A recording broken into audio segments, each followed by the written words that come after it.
çorba ikram edelim. Hasan. Gel çorba iç abi sıcak sıcak gel. Sabah yok. Dur ya. Fikrate istikrardan arada. Onun bir üstüne gelecek yani. Altta şurada kalıyor ya. Ne oldu diyorsun? Bunun başka bir şey yok mu dedi.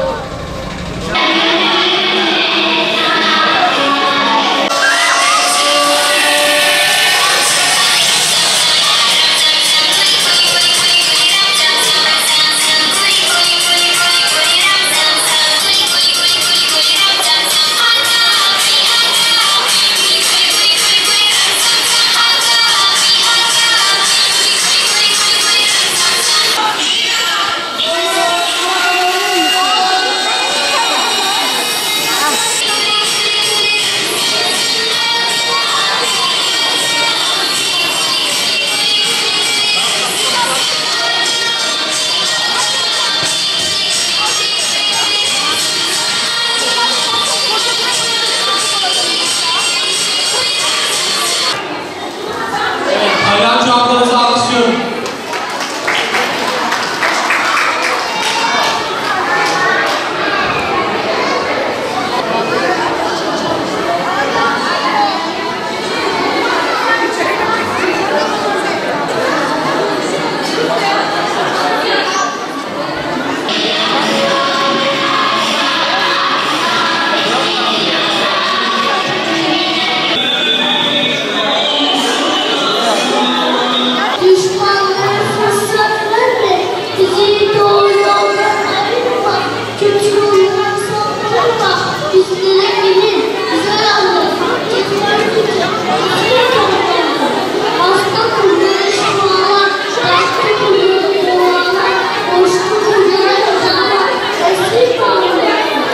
Bu projeyi Taksim Camii'de yapma bizim için çok önemli.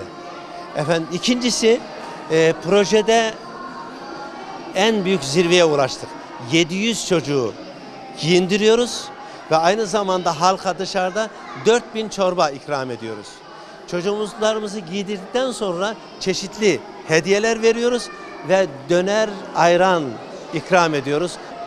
Yavrularımız camide hem eğleniyor, hem hediye alıyor, hem de cami kültürünü, hocayla tanışmayı beynine yerleştirmiş oluyor. Bu sebeple Beyoğlu ve Şişli civarındaki 4-6 yaş çocuklarımızın burada buluşması bizim için çok önemliydi. Bugün bunu icra ediyoruz elhamdülillah. 4-6 yaş çocuk grubu hem bizim okul öncesi kurslarımızda hem kurs görüyor hem kreş gibi uzman hocalarımızın göz altında olan, hem de bunların yanında biz hocalarımıza dedik ki çevrenizde 4-6 yaş yetim, öksüz, fakir, fukara varsa onları da toparlayabilirsiniz dedik. Yani bizim burada yetimler de var, öksüzler de var, fakir, fukara da var, imkanı yerinde olup da kursta okuyan çocuklarımız da var. Çocuklar melektir. Çocuğun zengini olmaz. Çocuğun fakiri olmaz. Çocuğun doğulusu, batılısı, Müslümü, gayrimüslim olmaz. İslam fıtratı üzerine yaratılmış, hepsi birer melektir. Burada meleklerimiz uçuştu bugün. Onun için çok mutluyuz ve sevinçliyiz.